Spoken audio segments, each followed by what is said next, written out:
दोस्तों जय मसीह की। मैं अक्षय कुमार बाग फिर से एक वीडियो के साथ मैं आप लोग के सामने आया हूं और इस वीडियो में मैं आप लोग को बताऊंगा कुछ नौटंकीबाजों का कई दिनों से बड़े नौटंकियां कर रहे हैं।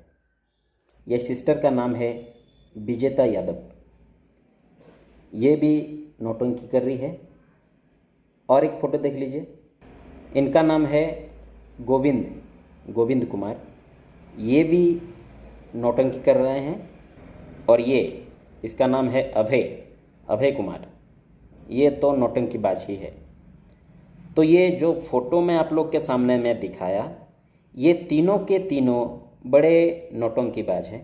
जब ये सिस्टर ने प्रभु यीशु को घृणित वस्तु, जबकि वहाँ पे शास्त्री फरीसी नहीं बोले हैं प्रभु यीशु को घृणित वस्तु है बोल के, नहीं बोले हैं। लेकिन ये सिस्टर, शायद ये सिस्टर यशायाह भविष्यद्वक्ता से भी बड़ी है, क्योंकि प्रभु यीशु के बारे में यशायाह भविष्यद्वक्ता कई सारे बातें लिखे। प्रभु यीशु का जन्म किस तरह होना है, वो किस तरह कार्य करेंगे, उनको किस तरह सूली में मारेंगे, और ये सारे बातें जो है, डिटेल जो है, यशायाह भविष्यद्वक्ता लिखते हैं। और यशायाह भविष्यद्वक्ता को शायद उतना नॉलेज नहीं था ये सिस्टर के अनुसार, इसलिए वो शास्त्री फरीसी प्रभु यीशु को घृणित वस्तु बोले हैं बोल के वो यशायाह भविष्यद्वक्ता नहीं लिखे। लेकिन ये सिस्टर को वो ज्ञान आ गया, यशायाह भविष्यद्वक्ता से बढ़कर है। तो ये सिस्टर जो है प्रभु यीशु को घृणित वस्तु बोल के वो अपने प्रीचिंग में बोलते हैं। एक्स्ट्रा नॉलेज है ये सिस्टर के, है ना।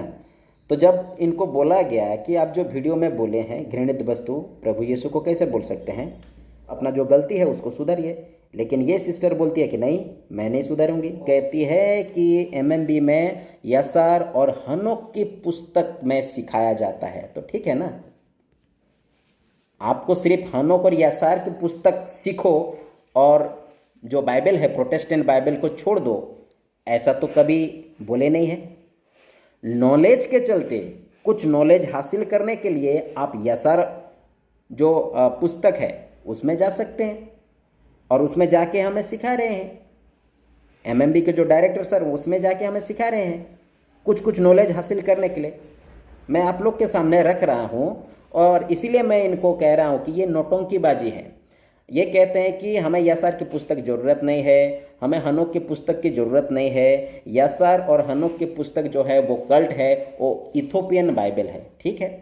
तो जो कुछ वचन जो बाइबल में, प्रोटेस्टेंट बाइबल में लिखा हुआ है, वो वचन को आप लोग निकाल दीजिए, क्योंकि उतना हिम्मत तो जो प्रोटेस्ट किए मार्टिन लूथर, शायद उनमें भी नहीं था, इसीलिए वो वचन को नहीं निकाले। कौन सा वचन आप अगर पढ़ेंगे यहोशू उसका 10:13 में, दूसरा सामुएल 1:18 में, वो दो वचन को मार्टिन लूथर नहीं निकाल पाए। तो मुझे लगता है कि आप जो तीन, कौन कौन, ये जो ब्रदर अभय, ये जो सिस्टर विजेता और गोविंद कुमार, आप तीनों में मुझे लगता है बड़ी ताकत है। हाँ ताकत है, क्योंकि यशायाह भविष्यद्वक्ता से भी बढ़ के है ना आप लोग। जो यशायाह भविष्यद्वक्ता नहीं लिखे आप उसको कह दे रहे हो, तो मुझे लगता है कि आप में बड़ी ताकत है। तो प्रोटेस्टेंट बाइबल में से ये दो वचन को निकाल दीजिए और आप क्या करिए, घोषणा कर दीजिए, या तो यूट्यूब में आके या सोशल मीडिया में आके आप घोषणा कर दीजिए कि हम ये दो वचन को प्रोटेस्टेंट बाइबल में से हम निकाल दे रहे हैं। सिस्टर, आप ऐसा कर सकते हैं? नहीं कर सकते, आप में इतना हिम्मत नहीं है। तो फिर ये दो वचन को निकालने की हिम्मत आप में नहीं है, तो आप कैसे बोल सकते हैं कि यशायाह की जो पुस्तक है इथोपियन है उसको आप नहीं पढ़ सकते बोल के? पढ़ सकते हैं ना। क्या करने के लिए? कुछ ज्ञान हासिल करने के लिए, कुछ ज्ञान हासिल करने के लिए हम पढ़ सकते हैं। लेकिन आप बोलते हैं कि नहीं, टोटल नहीं। अच्छा, तो फिर वो दो वचन को निकाल ही दीजिए, आप दो वचन को निकाल दीजिए। और मार्टिन लूथर वो दो वचन को क्यों ऐड किए? उनको भी निकाल देना चाहिए था, आपके कहने के अनुसार निकाल देना चाहिए था। नहीं निकल पाए वो, और आप लोग भी निकाल नहीं पाओगे। और अभी जो नौटंकीबाजी आप लोग जो कर रहे हैं ना, इसमें पता चल रहा है आप लोगों की नौटंकीबाजी पता चल रहा है। तो प्रियो, जितने आप जो देख रहे हैं ये वीडियो को, मैं आप लोगों को कुछ वर्सेस हमारे प्रोटेस्टेंट बाइबल में से ही कुछ, यहोशू उसका 10 अध्याय का 13वां वचन, इसको पढ़ लेते हैं।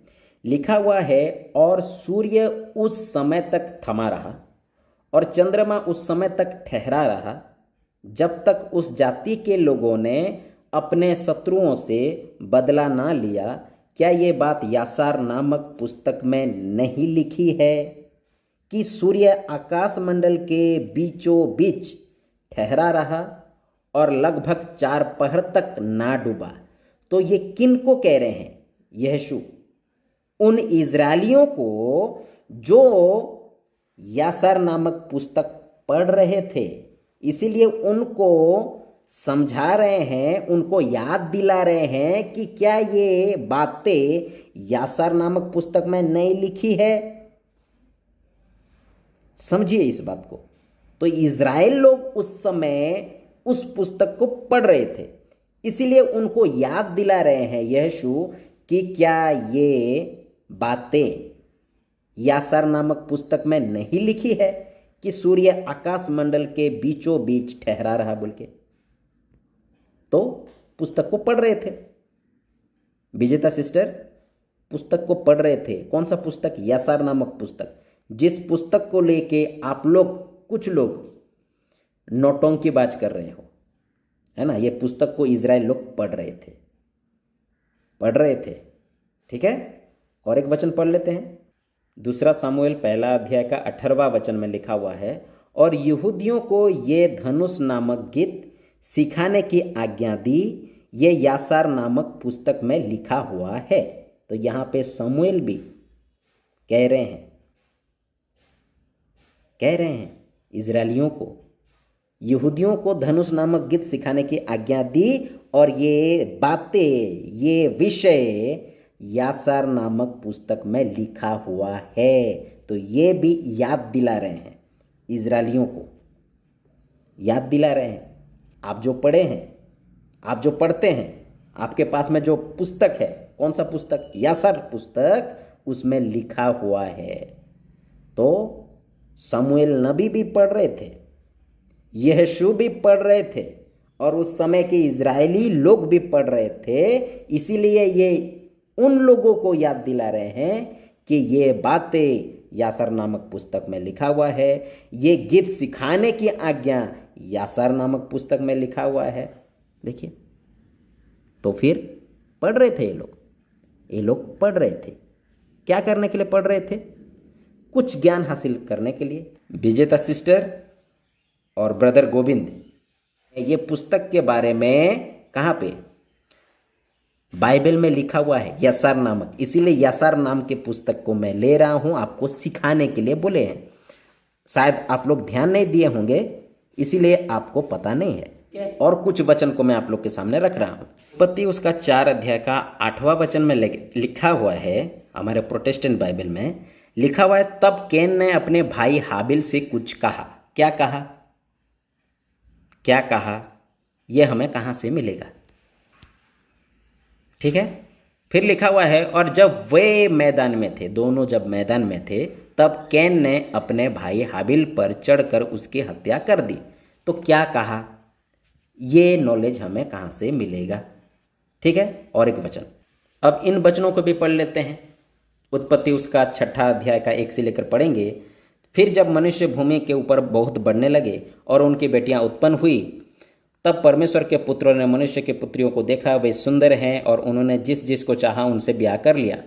तब यहोवा ने कहा, मेरा आत्मा मनुष्य में सदा के लिए निवास ना करेगा, क्योंकि मनुष्य भी शरीर है, उसकी आयु 120 वर्ष की होगी। उन दिनों में पृथ्वी पर दानव रहते थे, और इसके पश्चात जब परमेश्वर के पुत्र मनुष्य के पुत्रियों के पास गए, तब उनके द्वारा जो संतान उत्पन्न हुए वे शूरवीर होते थे, जिनकी कीर्ति प्राचीन काल से प्रचलित हैं।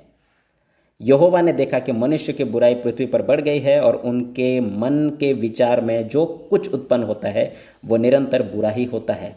और यहोवा पृथ्वी पर मनुष्य को बनाने से पछताया और वो मन में अति खेदित हुआ। तब यहोवा ने कहा, मैं मनुष्य को जिनकी मैंने सृष्टि की है पृथ्वी के ऊपर से मिटा दूंगा।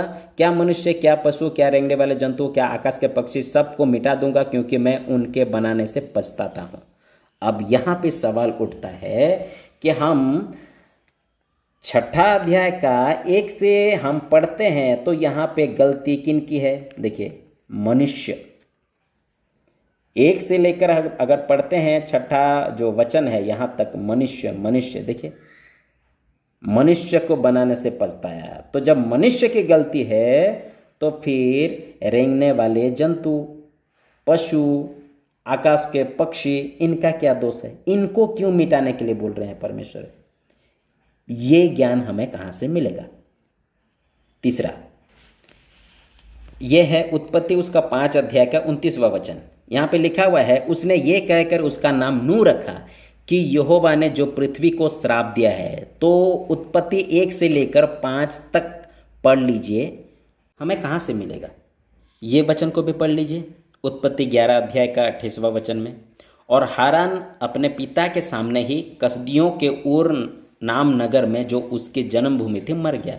पिता के सामने मर गया, पिता के सामने मर गया बोल के लिखा हुआ है। तो वो कैसे मरा, इसका डिटेल हमें कहाँ से पता चलेगा? तो ये सारे बातें भी जो आप लोग को वचन में अभी रखा, ये वचन भी हमें कहाँ से मिलेगा? इसका, इस वचन का मतलब वो अपने पिता के सामने मरा, कौन? हारान। तो कैसे मरा, ये हमें कहाँ से पता चलेगा? कहाँ से पता चलेगा? उत्पत्ति 6 अध्याय में जो वहाँ पे मनुष्य गलती किए हैं लिखा हुआ है, और उस मनुष्य के चलते पशु पक्षी को मार दे रहे हैं। पशु पक्षी का क्या गलती है? तो ये ज्ञान कहाँ से मिलेगा? ये सारी बातें कहाँ से मिलेगा कि पशु पक्षियों में भी गलती था और इसीलिए उनको भी मार डालने के लिए परमेश्वर बोले हैं? तो ये कहाँ से मिलेगा? क्योंकि हमारे प्रोटेस्टेंट बाइबल में तो उतना डिटेल नहीं लिखा हुआ है ना, नहीं लिखा हुआ है। कुछ कहा, क्या कहा, नहीं मिला है, प्रोटेस्टेंट बाइबल में नहीं मिला। अब इसको छोड़िए, और एक वचन, यह 2 तिमोथी 3 का 8 में लिखा हुआ है, और जैसे यन्नेस और एम्ब्रेस ने मूसा का विरोध किया था, वैसे ही ये भी सत्य का विरोध करते हैं। ये तो ऐसे मनुष्य हैं जिनकी बुद्धि भ्रष्ट हो गई है और वे विश्वास के विषय में निकम्मे हैं।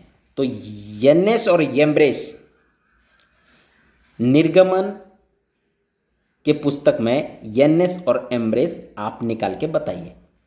नहीं है तो पौलुस को कहाँ से मिला कि 2 नाम यन्नेस और एम्ब्रेस मूसा का विरोध, जादूगर का 2 बेटा बोल के ये मूसा का विरोध किए थे बोल के, इन्हें कैसे मिला? पौलुस को कहाँ से मिला? इसका जवाब दीजिए विजेता सिस्टर, क्योंकि प्रोटेस्टेंट बाइबल में ये नाम जो है, जो मूसा का विरोध किए थे बोल के, निर्गमन के पुस्तक में नहीं मिलता है ये 2 नाम। तो पौलुस को कहाँ से मिला? है आपके पास जवाब? तो पौलुस पढ़ रहे थे, इसीलिए ये यन्नेस और एम्ब्रेस के बारे में उनको पता चला और ये यहाँ पे रख रहे हैं, तिमोथी को लिख रहे हैं। तो कुछ ज्ञान हासिल करने के लिए पौलुस भी पढ़ रहे थे, तो हम सबको भी पढ़ना है। हम ये नहीं कह रहे हैं कि पूरा प्रोटेस्टेंट बाइबल को छोड़ दीजिए और वो जो यशायाह पुस्तक को ही ले लीजिए, नहीं, ऐसा हम नहीं कहते हैं, और ना ही हमारे डायरेक्टर सर ऐसे नहीं बोले हैं। आपको जब बाइबल कॉलेज में सिखा रहे थे तो वो आपको सिर्फ यशायाह पुस्तक में से जितने भी बातें हैं, हेडिस की बातें, मतलब पाताल की जो बातें हैं, वो यशायाह पुस्तक में से सिखाए क्या? इसका जवाब दीजिए। रैप्चर के बारे में जो सिखा रहे थे वो यशायाह नामक पुस्तक से वो बता रहे थे क्या? इसका जवाब दीजिए। ट्रिनिटी जो है, त्रिएक परमेश्वर, वो भी यशायाह नामक पुस्तक में से बोले हैं क्या? इसका जवाब दीजिए, इसका जवाब दीजिए। और भी जितने सारे बातें प्रभु यीशु के बारे में वो पुराने नियम में दिखते हैं कई सारे जगह में, वो भी क्या यासर नामक पुस्तक में से लेके बताए थे? नहीं। यहूदी जो विवाह होता है वो क्या यासर नामक पुस्तक में से आपको बताए क्या? इसका जवाब दीजिए। नहीं ना। तो फिर आप, इसीलिए तो मैं कहता हूं ना, नौटंकी क्यों कर रहे हो आप लोग? जब क्रिएशन, सृष्टि के बारे में जब शिक्षा दे रहे थे, हमें सिखा रहे थे, तब, क्योंकि कुछ कुछ बातें जो है डिटेल से बताना पड़ता है। कॉलेज है ना, ये थोड़ी ना ट्यूशन है कि आपको थोड़ा थोड़ा कुछ कुछ बता देंगे। नहीं, कॉलेज करने गए थे ना, कि आप लोग ट्यूशन करने गए थे वहाँ पे हैं? तो इसीलिए बताना था उनको डिटेल। 75 साल में अब्राहम को क्यों बुलाए, उसके पहले अब्राहम कहाँ था, क्या है अब्राहम का जीवनी, वो डिटेल बताना चाहिए, और वो डिटेल बताए।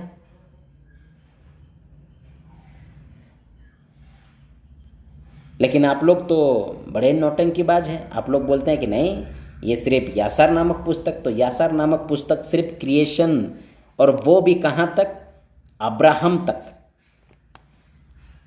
अब्राहम तक यासर नामक पुस्तक में बोले हैं, उसके आगे तो नहीं बोले, उसके आगे नहीं बोले हैं, अब्राहम तक बोले हैं। अब्राहम कहाँ था, निम्रुद कैसा था, निम्रुद का क्या क्या उसका शहर वो बसाया, और किस तरह वो आइडल वर्शिपर हुआ, ये सारे बातें जो है बताना था। तो ज्ञान हासिल करने के लिए यासर नामक पुस्तक में उनको जाना था, वो हमें सिखाए। जैसे यहाँ पे पौलुस येनेस और एम्ब्रेस नाम का यहाँ पे जिक्र करता है, जबकि येनेस और एम्ब्रेस का नाम निर्गमन के पुस्तक में है ही नहीं। पढ़ लो, आप 100 बार पढ़ लो, एक बार नहीं 100 बार पढ़ लीजिए, ये दोनों नाम नहीं मिलेगा। ये दोनों नाम आपको यासर नामक पुस्तक में मिलेगा। तो ज्ञान हासिल करने के लिए पढ़ना पड़ेगा ना, पढ़ना पड़ेगा। तो ऐसे नोटों की बात मत करिए आप लोग। अगर सही में इसको लेके अगर डिबेट करना है तो आप आइए मेरे साथ। और आप लोग जो है नोटों की बात कर रहे हो कि हम दानियल सर के साथ हम डिबेट करेंगे, पहले तो उनके तक आइए। उनके तक मतलब क्या है? ऐसे उनके जैसा एक मिनिस्ट्री, आप बोलते हैं कि सोशल मीडिया में, हाँ सोशल मीडिया में भी उस तरह करिए ना, सोशल मीडिया में भी उनके जैसा करिए, ग्रुप बनाइए, कई लोगों को जोड़िए, उनके जैसा आप पहले होइए, उसके बाद डिबेट करने का आप बात करिए। तो वहां तक आइए, उसके बाद बात करिए। आप तो वहां तक पहुंच नहीं सकते। तो जिसको बोलते हैं ना, अपने में रहिए आप लोग, है ना, वो वर्ड मैं यूज नहीं करना चाहता हूँ। अपने तक रहिए, आप जितने में है उतने तक रहिए, जितने में है उतने तक रहिए, ठीक है, जितने में है उतने तक रहिए। और ये नौटंकी बात करना बंद करिए। ये पहला वीडियो बना रहा हूँ, ऐसा कई वीडियो बनाऊंगा। भाई की पोस्ट पर किस तरह का गाली देने वाले इनको सपोर्ट करते हैं, देखिए, देख लीजिए, ये है इनका चरित्र। और ये लोग जब गाली देते थे और अभी भी दे रहे हैं तो चुप हैं। कौन? विजेता, गोविंद, अभय, है ना। और ये लोग खुद को बोलते हैं कि हम धार्मिक हैं, हम प्रभु के लोग हैं। बाप रे, ऐसे लोग होते हैं प्रभु के, ऐसे गाली देने वाले। और एक देख लीजिए, ये देखिए, देखिए, और यहाँ पे जितने नाम है ना, ये सब वो है गाली देने वाले, ये सब गाली देने वाले लोग हैं। तो ऐसे लोग विजेता, अभय और गोविंद का सपोर्टर्स है, देख लीजिए। तो आप सभी को क्या लगता है कि ये लोग सही लोग हैं? नहीं, बहुत गलत लोग हैं ये लोग, बहुत गंदे हो गए हैं, बहुत गंदे हो गए हैं। तो इनको जवाब देना चाहिए, क्योंकि ये लोग ऐसे ऐसे हरकत कर रहे हैं, ऐसे ऐसे नौटंकीबाज कर रहे हैं। इनको अगर अभी जवाब नहीं दिया जाएगा तो ये लोग बिगाड़ के रख देंगे, बिगाड़ के रखेंगे। तो दोस्तों, मैं ये वीडियो को समाप्त कर रहा हूँ। आप लोग इनकी हरकतों को देखिए, ठीक है। मिलते हैं और एक वीडियो के साथ।